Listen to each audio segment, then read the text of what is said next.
I stood alone at my son's funeral, still reeling from the silence of this loss, when the next day his ex-wife demanded his house. But she couldn't even imagine what my son had left me. What I found didn't just ruin her plans, it changed everything. Before we continue, please subscribe to the channel and let us know where you were listening in the comments. My knuckles had gone white against the dark wood of the pew. I noticed this distantly, the way you notice a stranger's shoe has come untied. The minister's voice washed over me, something about Nelson being taken too soon. 40 years, hardly enough time. But I wasn't listening to the words. I was counting empty seats, 7 people besides myself. 7 people had come to say goodbye to my son. The front row gaped empty where Rebecca and Emma should have been sitting, 10 and 8 years old. Old enough to remember their grandfather, old enough to say goodbye to their father. But Laura had made sure they weren't here. I understood that now, with the same cold clarity I'd once used to dissect contracts in boardrooms. The casket lid closed with a sound like a period ending a sentence. I shook hands afterward because that's what you do.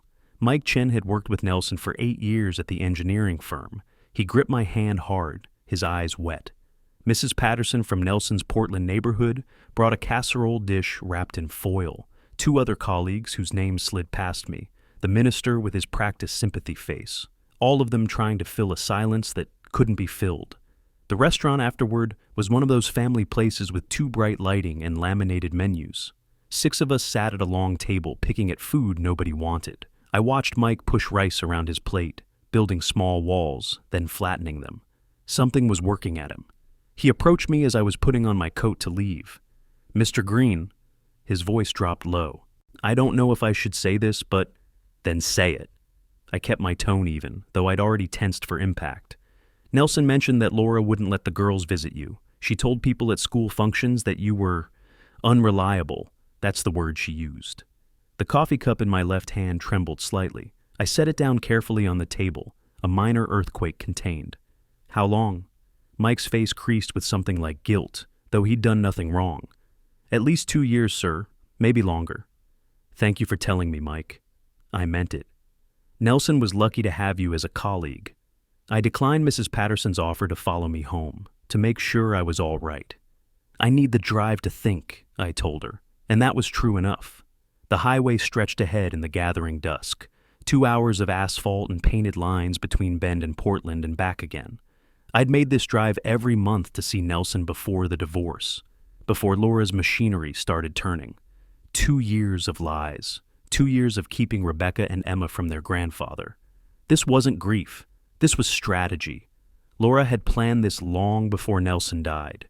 The rest stop came up on my right near mile marker 47. I pulled in, shut off the engine, and sat in complete silence for 10 minutes. The steering wheel was cold under my hands. The only sound was my own breathing and the tick of cooling metal under the hood. I allowed myself this 10 minutes to feel the weight of it all pressing down. Nelson gone. My granddaughters taught to forget me. A daughter-in-law who'd weaponized my family. Then I started the engine and drove home. My house in Bend sat exactly as I'd left it that morning.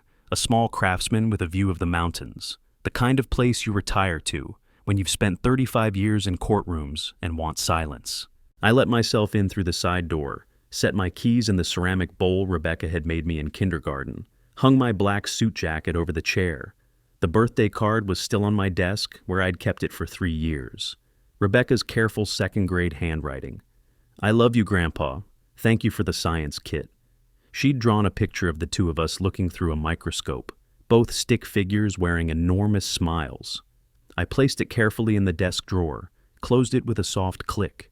My reflection caught in the darkened window, a 63-year-old man in a white shirt, face lined and grave, jaw set in a way it hadn't been that morning. The funeral had buried Nelson, but something else had been born in that bright restaurant over cold coffee and a colleague's reluctant truth. I opened my laptop, created a new folder, titled it, simply, Estate Matters. The cursor blinked at me, waiting. "No more," I said to the empty room, and my voice sounded different than it had in years, harder, certain. Outside, the first rain began to fall. 2 days of silence passed before she called. I'd spent those days the way I once spent the opening stages of a case, gathering information, reviewing what I had access to, preparing my mind. Nelson's bank statements from the joint account before the divorce. Copies of the property deed I'd helped him file when he bought the house in 2015. The divorce decree from 2023 that arrived in my mailbox with a brief note from Nelson. "It's done, Dad. The girls are safe." The girls were not safe. That much I'd learned. The funeral home had called once to confirm final arrangements. I'd authorized cremation, approved the death certificate copies. No one else had contacted me. I'd expected Laura to make her move. I just didn't expect it this soon. When the phone rang at 9 that Thursday morning, her name appeared on my screen like a diagnosis. I let it ring twice before answering. "Yes." "Norbert, we need to discuss Nelson's estate." Her voice was businesslike, edges sharp, no greeting, no condolences. "There are legal matters that require immediate attention."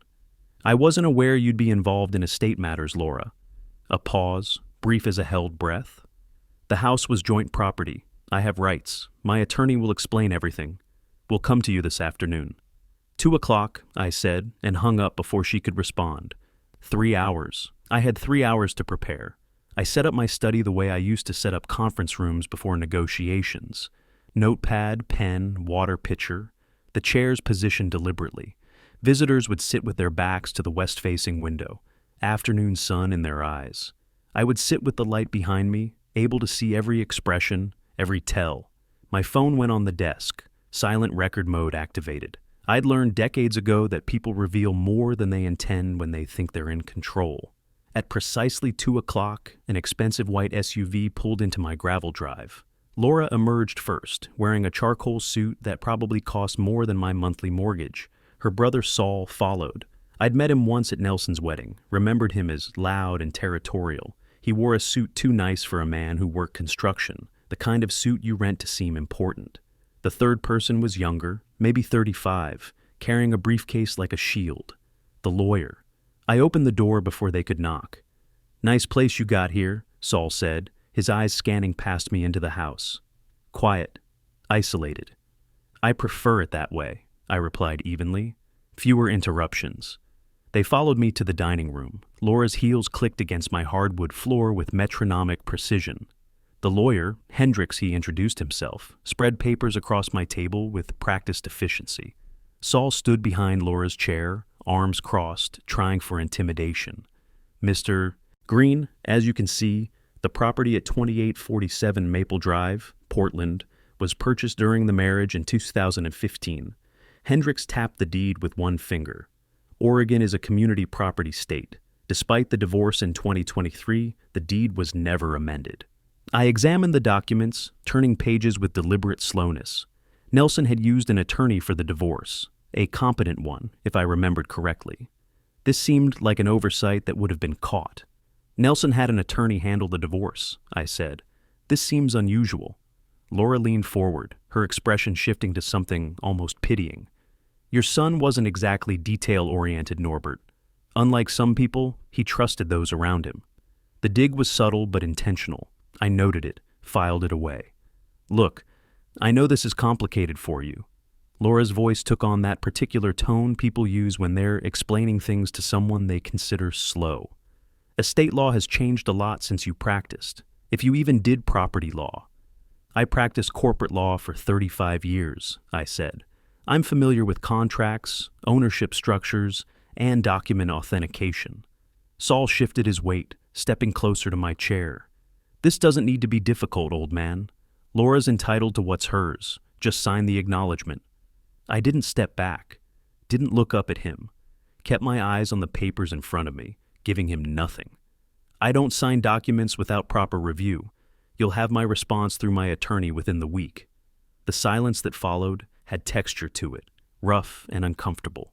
Laura's fingers drummed against the table edge, once, twice, 3 times. Hendricks gathered his papers with quick, nervous movements. Saul's jaw worked like he was chewing words he couldn't quite spit out. Laura stood abruptly. 1 week, Norbert. After that, we file formal claims. This can be easy or hard. Your choice." I stood as well, meeting her eyes with the same level calm I'd used on opposing counsel who thought they had leverage. "I've always preferred thorough over easy. You'll hear from me." I watched from the front window as the SUV reversed down my drive, gravel crunching under expensive tires. Only when the vehicle disappeared around the bend did I return to the table. The documents were still there, spread out like evidence at a crime scene. I photographed each page with my phone, zoomed in on signatures, date stamps, notary seals. Everything appeared legitimate. Purchase agreement from TAS 15. Post-divorce paperwork showing the deed remained unchanged.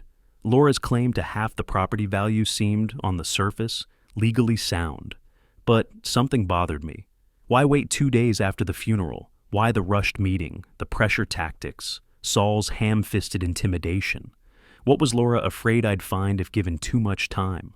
I sat back in my chair, the afternoon sun now slanting low through the windows, turning everything the color of amber. Pieces of a puzzle, but I didn't yet know what picture they formed.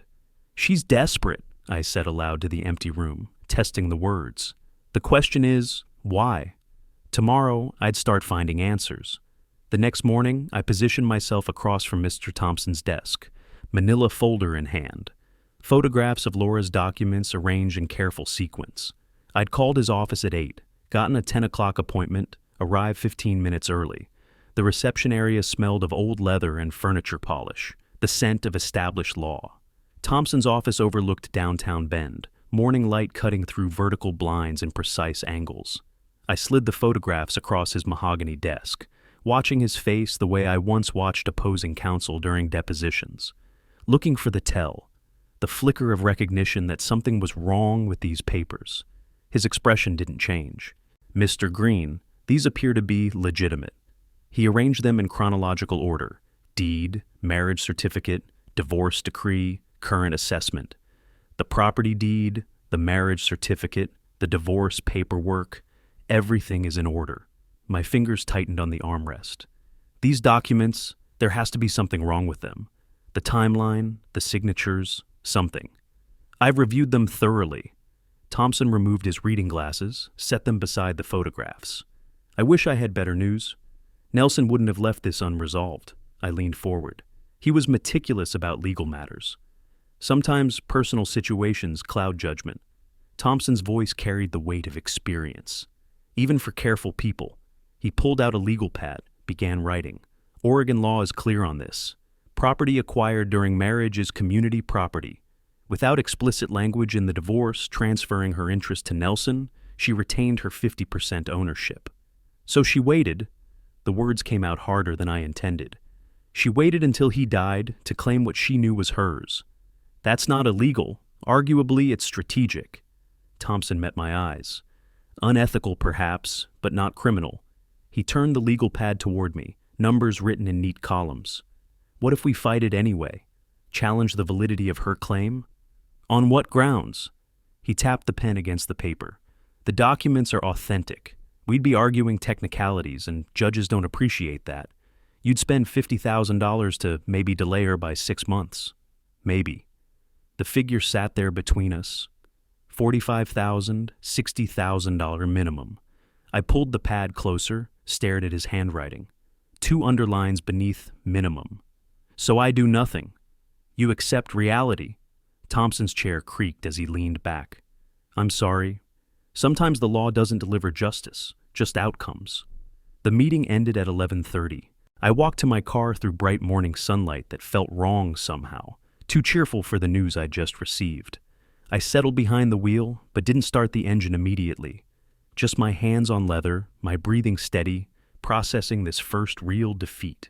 Thompson had been right about one thing. Fighting Laura's claim would drain my resources while achieving nothing. But accepting it felt like betraying Nelson's memory, like admitting my son had been outsmarted by a woman who'd weaponized his own daughters against him. The drive home took 15 minutes. I tried to make dinner around 5, chicken breast, rice, vegetables, but abandoned it halfway through. Made coffee instead, bitter and black. Stood at the kitchen window watching darkness pool in the valley below my house. When my phone rang at 6 o'clock, Laura's name appearing on the screen felt inevitable. I let it ring once, twice, 3 times before answering. I assume you've spoken with your attorney by now. Her voice carried that edge of victory I'd heard yesterday, sharper now. I have. Then you understand the situation. I'm offering you a clean resolution. 3 days, Norbert. Agree to transfer Nelson's half to me, and we avoid court. I kept my tone neutral, empty of emotion. And if I don't, then I file a formal estate claim. Every asset, every account, every item in that house gets inventoried and evaluated. I'll have legal rights to all of it during probate. Your choice. Cooperate now or fight and lose everything. 3 days, 72 hours to decide whether to hand over Nelson's property to the woman who'd systematically erased me from my granddaughters' lives. The woman who'd told Mike that Nelson was frustrated, trapped, unable to see his own father because his ex-wife had convinced everyone I was unreliable. I'll give you my answer in 3 days. Smart choice. Satisfaction poured through the phone line. Don't make this harder than it needs to be. I never do, I said, and disconnected.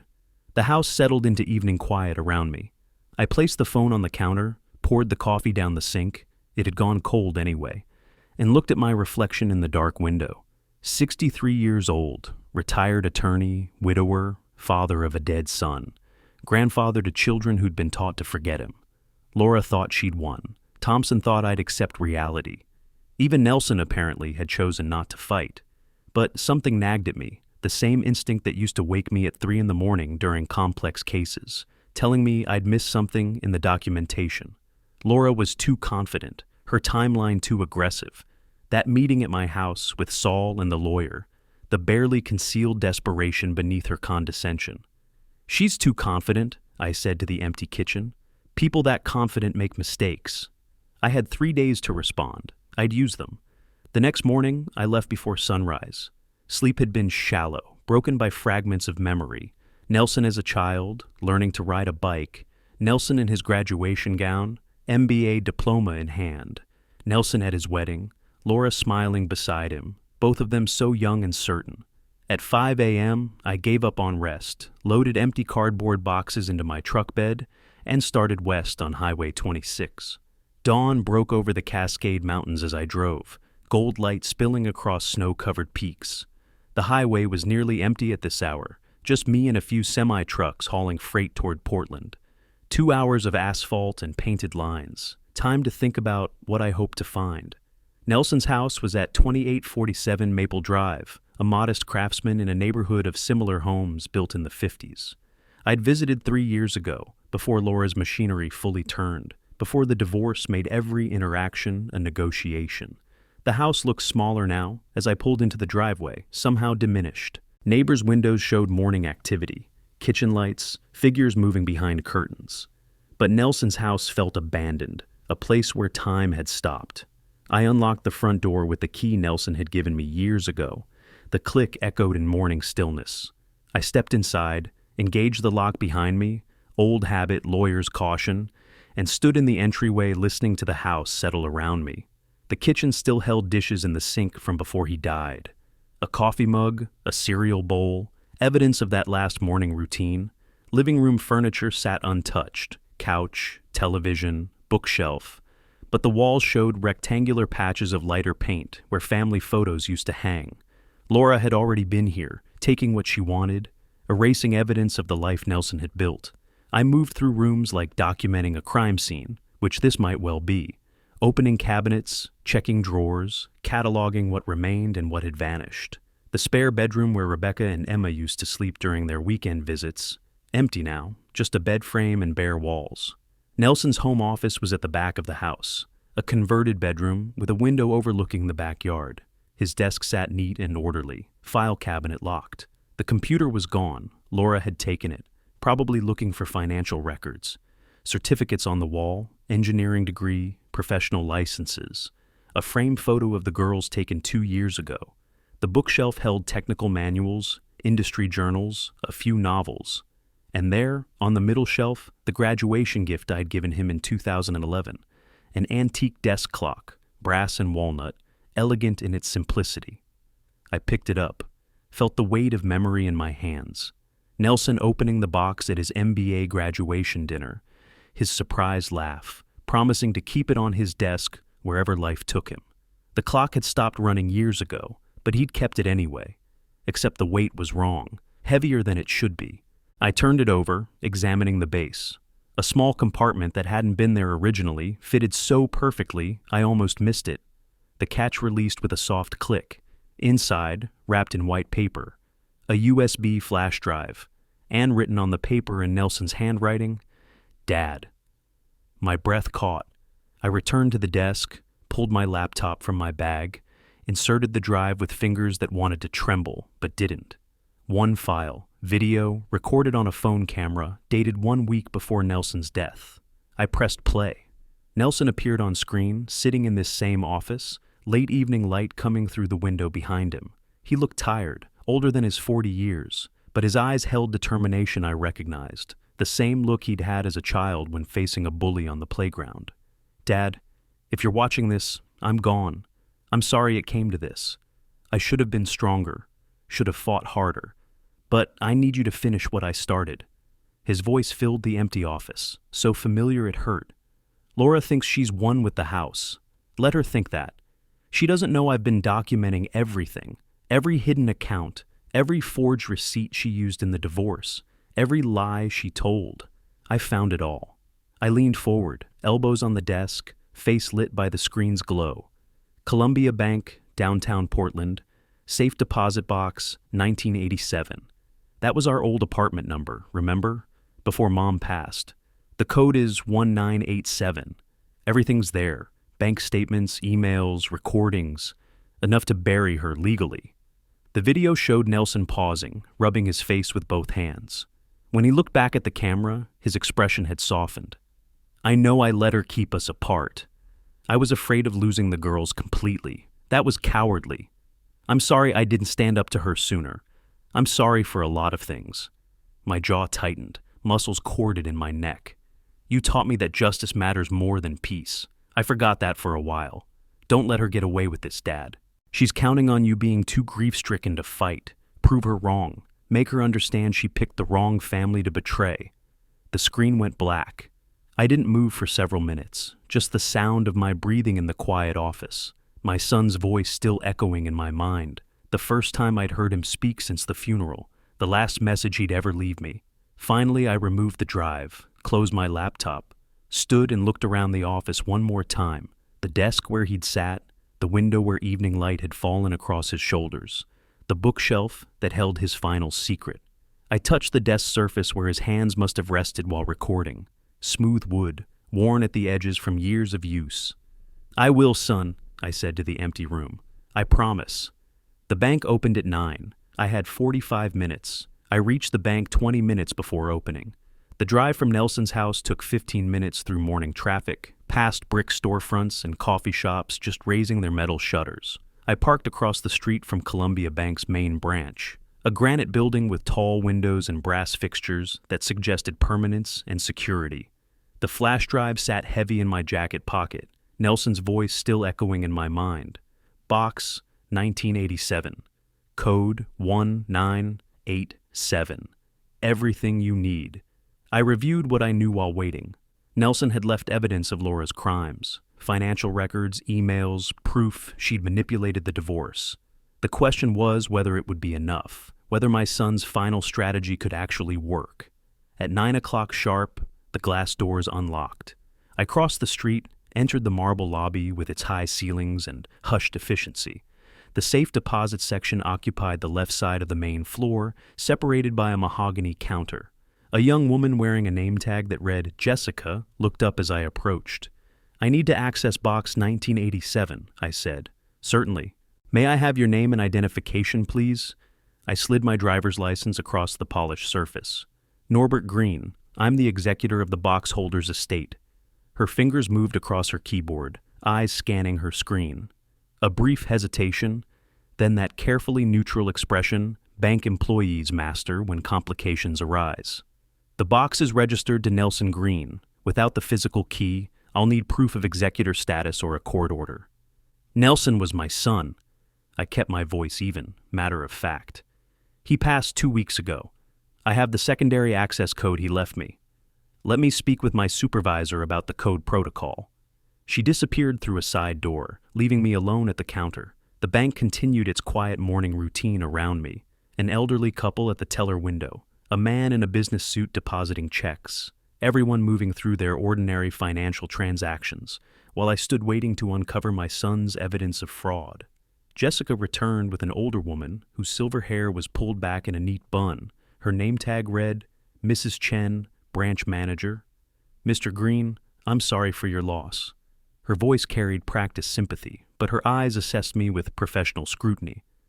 The code can serve as authorization if you can establish your relationship to the deceased account holder.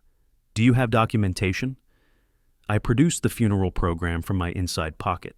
Nelson's name, my name listed as surviving parent, my Oregon Bar Association card establishing legal credibility. Nelson left the code specifically for me to find. Mrs. Chen studied the documents, studied my face, then nodded. That should suffice. Please provide the code. 1987. She gestured for me to follow. We passed through the security door into the vault, a temperature-controlled room lined floor to ceiling with metal boxes of various sizes. Box 1987 was waist-high, mid-range size. Mrs. Chen unlocked it with the bank's master key, then entered the code into the digital keypad beside the door. A pause. Green light. The mechanical click of the lock disengaging. The metal door swung open. Inside, a single manila envelope, thick with documents. I'll show you to a private viewing room, Mrs. Chen said, lifting the envelope with both hands. The room was small, windowless, containing only a table and 2 chairs. She placed the envelope in front of me. Take whatever time you need. Press the call button when you're finished. The door closed with a soft click, leaving me alone with my son's final gift. I opened the envelope carefully, as if it might disintegrate under rough handling. The first item was a handwritten letter on yellow legal pad paper, Nelson's careful script filling 2 pages. Dad, I'm sorry I didn't tell you about this in person. I was afraid, and shame kept me quiet. But if you're reading this, you deserve the truth. My hand followed the lines as I read. Nelson explained how he'd discovered Laura's schemes while reviewing old bank statements during the divorce, how he'd traced the money, collected evidence, documented everything, why he'd decided to leave the house trap in place rather than expose her immediately. I discovered what Laura did 6 weeks ago, the money she hid, the receipts she forged, her plan with Saul to take the house. I could have stopped her then, exposed everything in the divorce, but I realized something better. Let her think she won. Let her claim the house. Then hit her with evidence of fraud when she thinks she's safe. She'll owe more than the house is worth. Behind the letter, bank statements from their joint account at Pacific Northwest Bank. Transaction dated October 12, 2022, 6 months before Laura filed for divorce. Transfer amount, $340,000. Destination, Laura Marie Weaver. Personal account at a different institution. I photographed the statement, then the next document. Email printouts between Laura and Saul discussing the house plan. One message from Laura dated March 2023. Make sure Nelson doesn't change ownership before we can secure what's rightfully ours. Once he's out, the property stays joint. We just wait. More emails, more evidence of conspiracy. Then the receipts. Contractor invoices totaling $180,000 for kitchen renovation, bathroom remodel, structural repairs. Each one submitted to divorce court as marital debt to inflate Laura's settlement claim.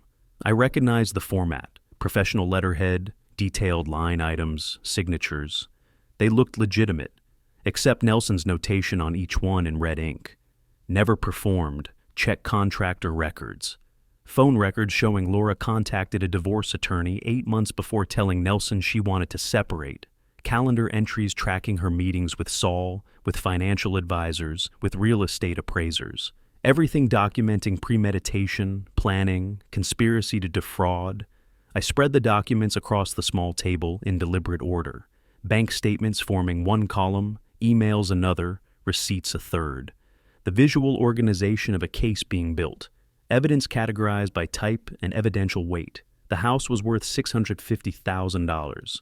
Laura had stolen $340,000 before the divorce. Claimed another $180,000 in fake renovation debt. Now she wanted Nelson's half of the property, another $325,000. My son had set a trap. Laura thought winning the house meant victory. She didn't know that claiming it would expose her to fraud liability, exceeding everything she'd tried to steal. Nelson's final line in the letter: use these documents to destroy her legal standing, not just to stop her from getting the house, to make her pay back every dollar she stole, plus damages.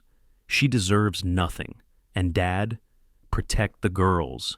They're innocent in this. Whatever you do, make sure Rebecca and Emma are shielded from the fallout. I photographed the last document, 2 angles, ensuring clarity, then carefully returned everything to the envelope. You set the trap, son, I said quietly to the empty room. Now I spring it. I called Thompson from the parking lot, engine idling, envelope secured in my briefcase on the passenger seat. I need to see you today. I found something. Maybe he heard the shift in my voice, the change from defeated father to attorney with ammunition. 2 o'clock, come straight here. The drive back to Bend took 2 hours. I stopped once for gas and coffee, used the highway time to mentally organize the evidence by legal category: financial fraud, document forgery, conspiracy, perjury. By the time I pulled into Thompson's parking lot at 1:55, I'd constructed the outline of a case that could bury Laura legally. Thompson's receptionist showed me directly to his office. He rose from behind his desk as I entered, already studying my face for clues about what had changed since our last meeting 2 days ago. This time, I carried a briefcase instead of photographs. This time, my entire bearing had evolved from defensive to prosecutorial. I set the briefcase on his desk, opened it, and began removing documents in precise sequence: bank statements in one stack, emails in another, forged receipts forming a third column, the visual evidence of systematic fraud. Thompson's expression shifted from polite attention to acute focus as he recognized what he was seeing. He leaned forward, reaching for the first bank statement, finger finding the $340,000 transfer line. Where did you get these? My son left them for me. I slid Nelson's letter across the desk. He knew what she'd done. He just didn't live long enough to use them. Thompson put on his reading glasses, read the letter carefully. When he looked up, his posture had completely changed. Shoulders squared, legal pad already in hand, pen moving.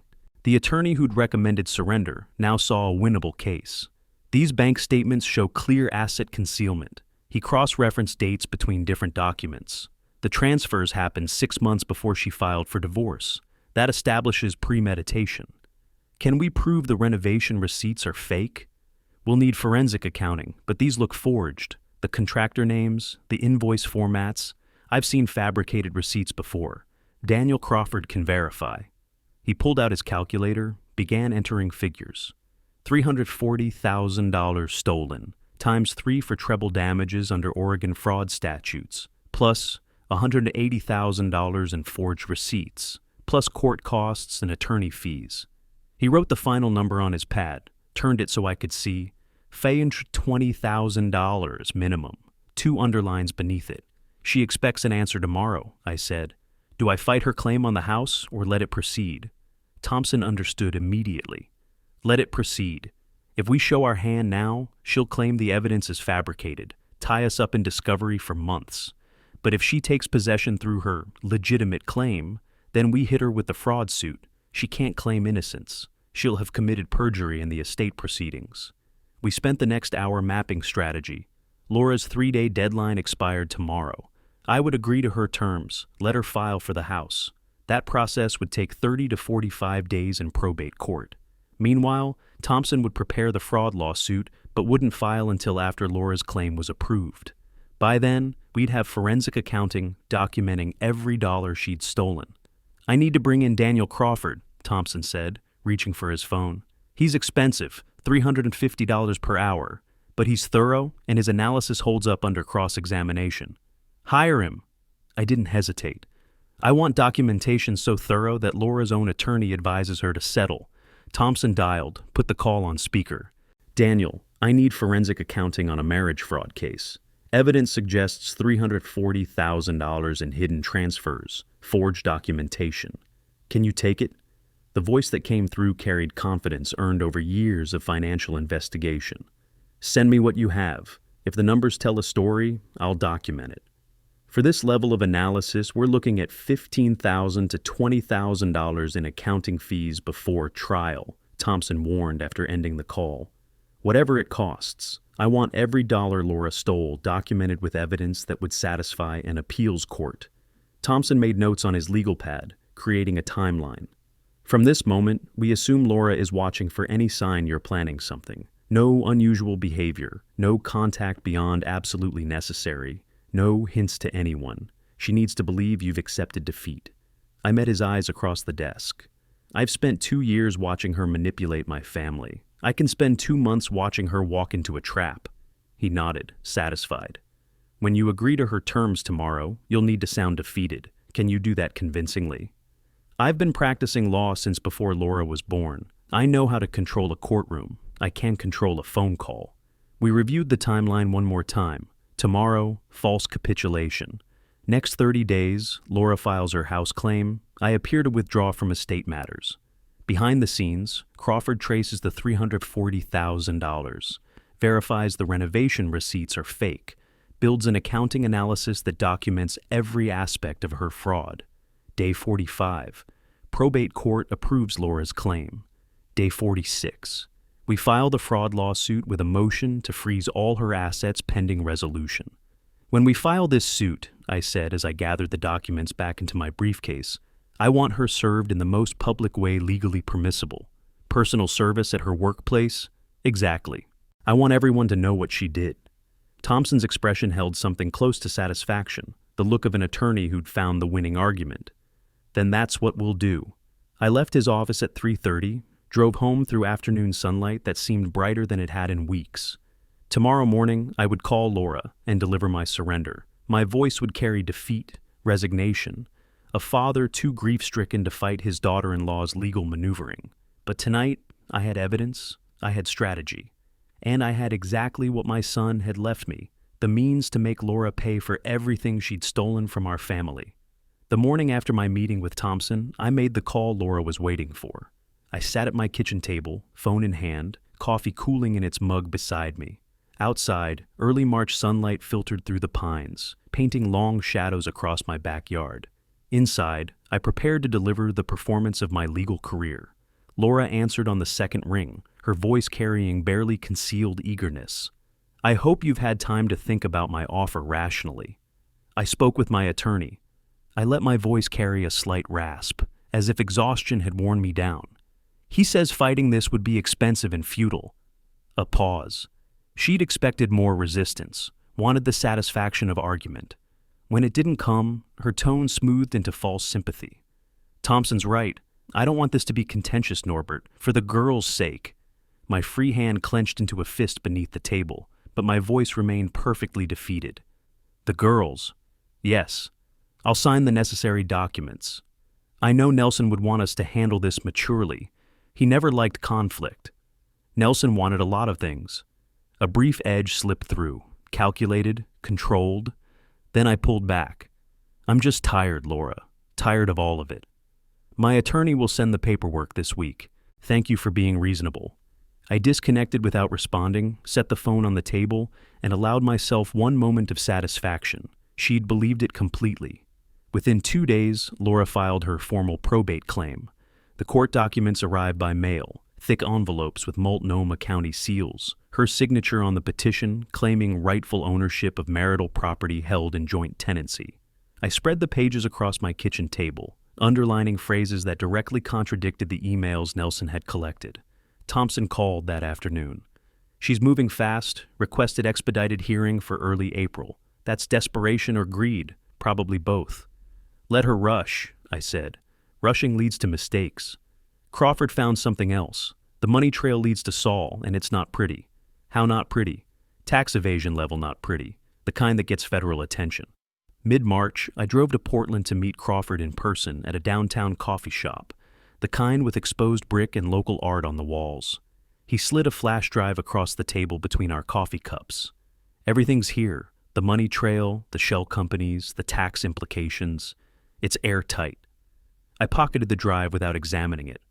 The $340,000 went to Saul in 3 transfers over 4 months. He purchased properties through LLCs, flipped 2 of them, never reported the capital gains. Conservative estimate, he owes IRS about $85,000 in back taxes and penalties. Can this be documented without revealing our case? Already done. Clean summary, no connection to you or the divorce fraud. Want me to send it somewhere? I'll handle distribution. At a FedEx store in Bend the next day, I copied Crawford's financial summary, removed any identifying information about myself or Thompson's firm, and placed it in an envelope addressed to the IRS Criminal Investigation Division tip line. Mailed it from a public box downtown. No fingerprints on the trail. Let the government do what it does best, I told Thompson later. Find money that wasn't taxed. Late March, I drove past Nelson's house and saw an estate sale sign staked in the front lawn. I parked half a block down, engine idling, and watched strangers carry out my son's belongings. A dining table he'd refinished himself, chairs I remembered from visits. Each item I photographed with my phone, timestamps visible. Mrs. Patterson from the funeral appeared beside my truck window. "Mr. Green, I didn't know you'd approve this sale." I wasn't aware it was happening. Laura said the family agreed. She's been here all week clearing things out. Has she? I kept my tone neutral, revealing nothing. "Thank you for letting me know, Mrs. Patterson." Thompson confirmed later. Estate sale before probate closes constituted conversion of assets, another violation to add to the growing list. Through all of March, I maintained absolute normalcy, tended my garden, consulted at the legal clinic twice a week, avoided any contact with Laura beyond necessary court correspondence. Thompson kept me updated. Probate hearing scheduled for April 8th. Laura's attorney had submitted all documentation, everything proceeding as expected. Meanwhile, Crawford's forensic report grew to 47 pages of documented fraud. Sitting in my truck that afternoon, watching strangers dismantle my son's life piece by piece, I spoke quietly to the empty cab. "Keep digging, Laura. Every shovel of dirt makes the hole deeper."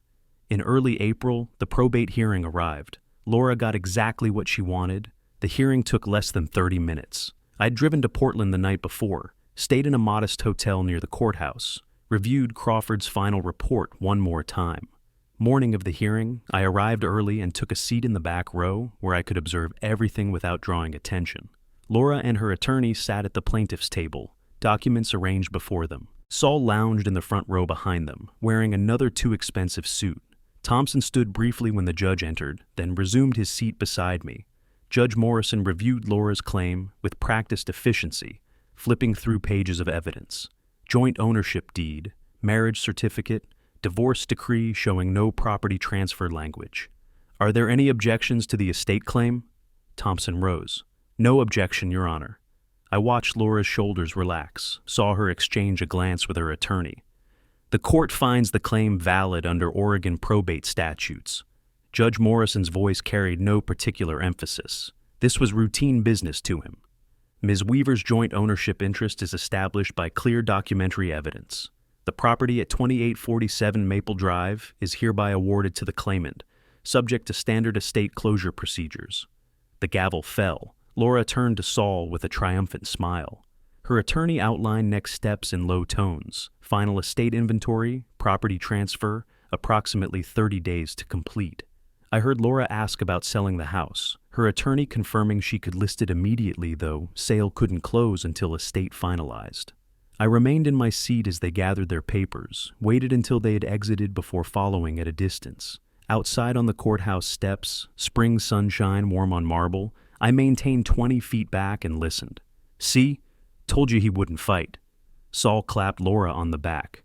"Old guy probably doesn't even understand property law." I almost feel bad. Almost. Laura's laugh carried across the steps. "But business is business. How fast can you flip it? Realtor thinks 30 days. Market's hot. We're looking at $680,000, maybe more." I committed the moment to memory, then turned toward my truck without a word. That evening, my phone buzzed with a text from an unknown number. A photograph, Laura and Saul toasting with champagne glasses, grinning at the camera. Caption, "Thanks for making this easy, old man." I forwarded it to Thompson with a single word: tomorrow. The next morning, Thompson filed 2 lawsuits simultaneously at 9 o'clock sharp. Civil fraud suit against Laura for the $340,000 theft and forged receipts. Emergency motion to freeze all assets including the house pending fraud investigation, The filing included Crawford's 47-page forensic report, bank statements, email evidence, and Nelson's explanatory letter. By noon, the process server found Laura at the fitness center where she worked. "You've been served," Thompson called with the update while I was watering my garden. "Both lawsuits filed. Service of process complete. Emergency motion is on Judge Harper's desk." "It's solid," I said, adjusting the spray nozzle. "Then we wait. Not long." By end of day, Judge Harper had reviewed the evidence and granted the temporary restraint order. The house couldn't be sold. Laura's accounts were frozen pending investigation. All estate assets held in trust. The order specifically noted substantial evidence of fraud warrants immediate preservation of assets. Laura's realtor called her. The listing, posted that morning for $680,000, had to be pulled immediately. Her victory had lasted exactly 24 hours. Thompson's office received her frantic call within 2 hours of service. She demanded to speak with me directly. Thompson calmly explained Mr. Green would communicate only through legal counsel. "This is insane. Where did he get those documents? They're not real. Are you claiming the bank statements are fabricated? I want to talk to Norbert. Mr. Green communicates exclusively through counsel. If you have evidence contradicting our claims, present it to the court." Within 3 days, Laura retained Marcus Webb, a criminal defense attorney whose retainer was $15,000. Webb reviewed Crawford's report, the bank evidence, the emails. He called Laura in for a conference. Thompson received the assessment through legal channels later.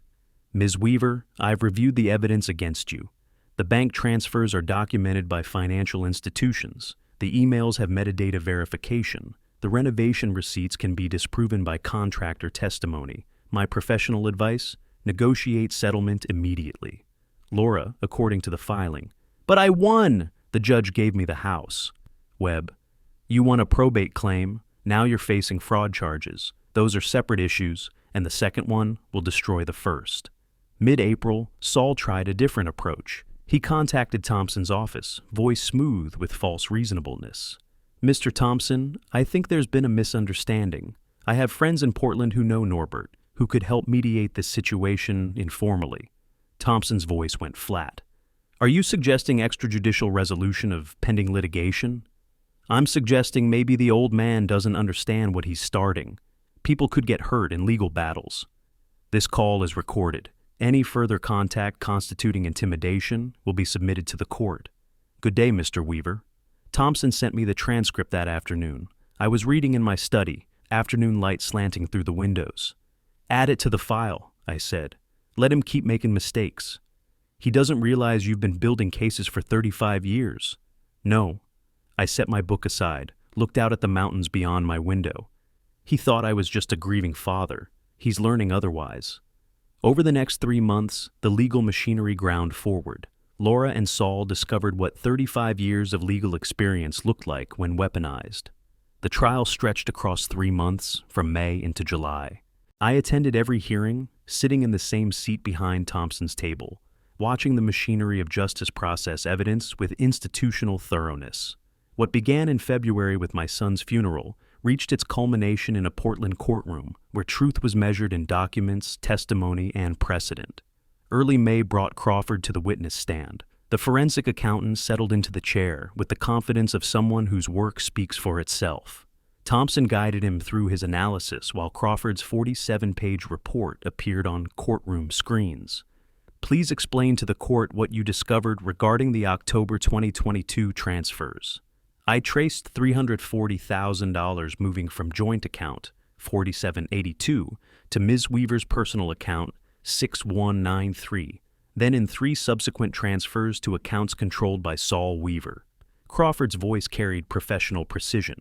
The timing, 6 months before divorce filing, demonstrates premeditation. Laura's attorney, Marcus Webb, rose for cross-examination. Couldn't these transfers have legitimate explanations? No. Crawford didn't hesitate. The funds moved secretly during a marriage to the wife's brother, who used them for undisclosed investments. There's no legitimate explanation that fits this pattern. I watched Laura's face as Crawford displayed the forged renovation receipts beside authentic contractor quotes. The judge leaned forward, reading glasses catching the light, finger tracing signature discrepancies and font inconsistencies. Her expression shifted, professional skepticism hardening into something sharper. Mid-May brought unexpected evidence Thompson had assembled from school records. Emma's teacher provided a deposition, read into the record. Ms. Weaver approached me in September 2023 and stated that her former father-in-law should not be allowed contact with the children due to concerning behavior and health issues. She provided no documentation but was very insistent. Thompson submitted my medical records as Exhibit R. Your Honor, these show no health conditions requiring such restrictions. The judge made a notation. The court notes this discrepancy. Across 3 months of hearings, I watched Laura deteriorate. May, defiant, confident, Webb could discredit the evidence. June, anxious, whispering urgently between sessions, her certainty crumbling. July, hollow-eyed, shoulders drawn in, the physical manifestation of someone recognizing defeat. Mid-June brought news from Thompson. IRS criminal investigation had charged Saul with tax evasion. The anonymous tip from March had triggered a full audit, revealing $340,000 in unreported capital gains from property speculation. Saul faced $85,000 in back taxes plus penalties, potential criminal charges. His attorney contacted Thompson, attempting to negotiate. If Saul testified against Laura, could they coordinate sentencing recommendations? Thompson's response was brief. We're not interested in Mr. Weaver's testimony. We have sufficient evidence. Late June, with the case clearly collapsing, Webb approached Thompson with settlement terms. Laura would return $200,000 if we dropped the fraud claims. Thompson brought the offer to me at a coffee shop in Portland, both of us seated by the window, mid-afternoon light slanting across our table. She's offering $200,000 to settle. It ends this now. She stole $340,000. She forged court documents. She kept my granddaughters from me with lies. I met his eyes. What part of that deserves compromise? I'm obligated to present all settlement offers, but I agree. We have her. Then we finish it. Full judgment. The first week of July, Judge Morrison rendered her decision. The courtroom was nearly empty, just attorneys, parties, a court reporter. She read from a 23-page opinion, her voice carrying institutional authority. This court finds Ms. Weaver's conduct constituted deliberate fraud. The transfer of $340,000 from marital accounts was calculated to deprive the deceased of community property. The submission of forged renovation receipts to the divorce court was perjury. The manipulation of child custody through false allegations demonstrates contempt for legal and familial obligations. Laura sat rigid in her chair, hands clasped on the table before her. Ms. Weaver is ordered to pay restitution of $340,000, statutory damages of $120,000, court costs of $35,000, and plaintiff's attorney fees of $25,000, totaling $20,000. The judge's gavel fell, sharp crack echoing through the courtroom. Laura flinched. I exhaled slowly, the only indication of any response. Furthermore, the judge continued, the property at 2847 Maple Drive shall be sold via court-supervised auction to satisfy this judgment. Within 2 weeks, a court-appointed broker listed the house. Forced sale with legal clouds on the title attracted only bargain hunters. Fair market value sat at $680,000. The highest bid came in at $590,000. Webb argued it was too low, but Judge Morrison's response was unequivocal. Ms. Weaver's fraud created this situation. She cannot now complain about the consequences. Sale approved. After paying my $520,000 judgment, Laura received $70,000.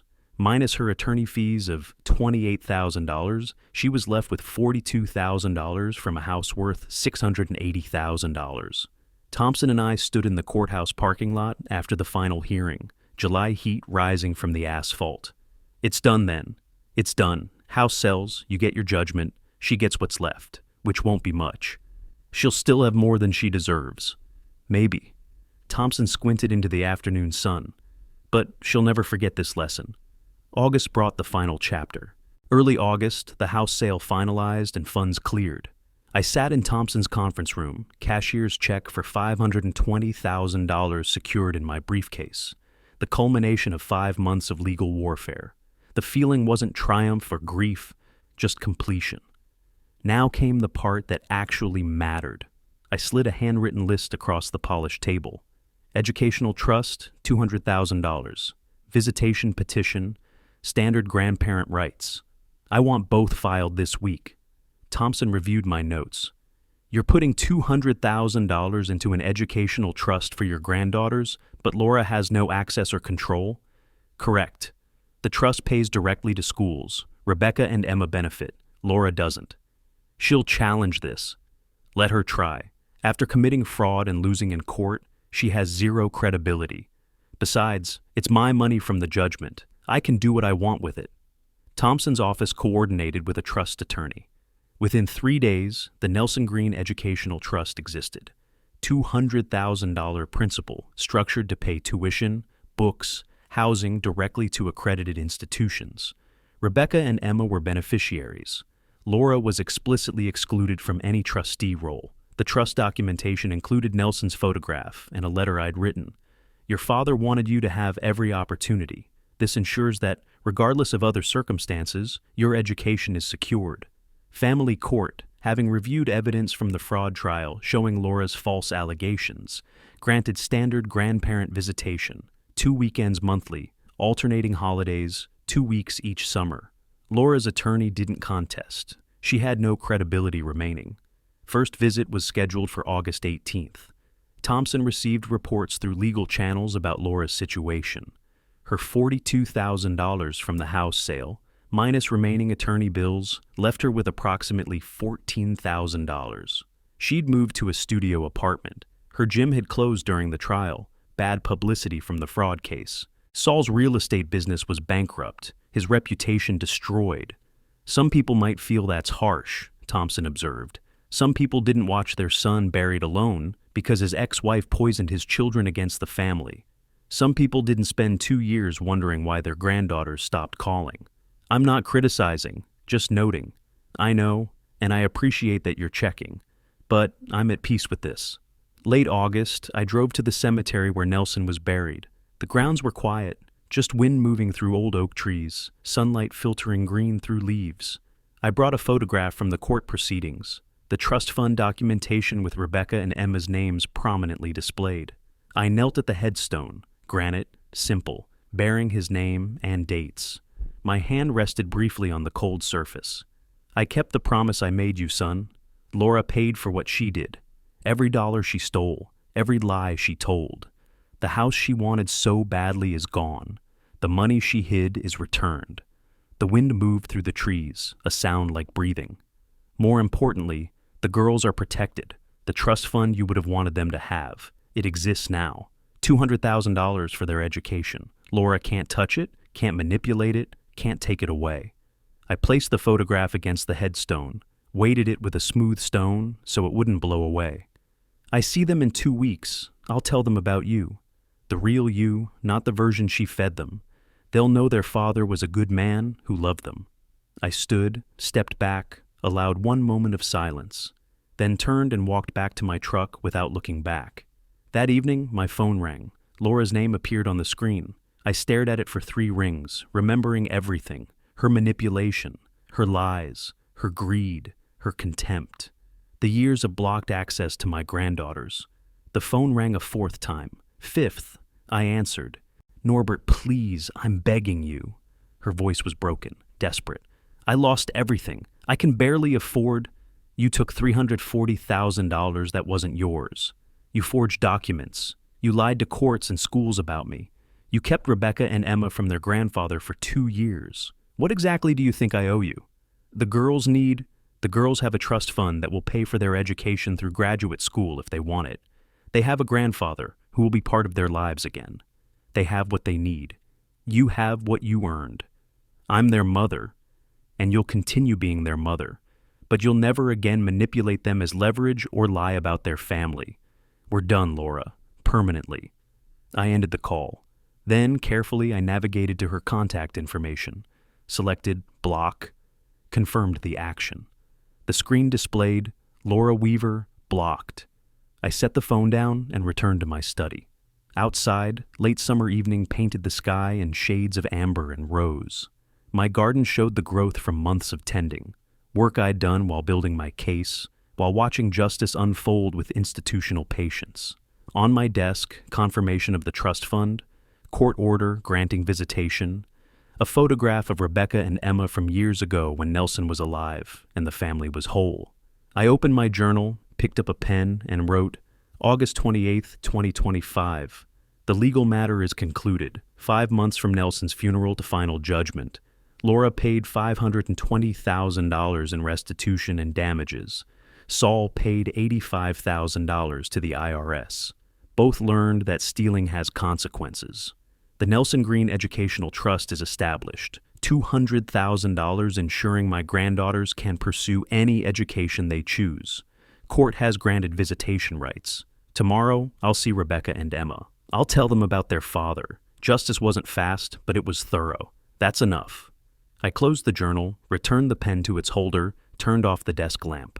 The study went dark except for ambient light through the windows. I rose from my chair and walked through the doorway, into the rest of my house, into the rest of my life. Behind me, the study sat empty and orderly, ready for whatever came next. If you liked this story, please like this video, subscribe to the channel, and share your impressions of this story in the comments. To listen to the next story, click on the box on the left. Thank you for watching.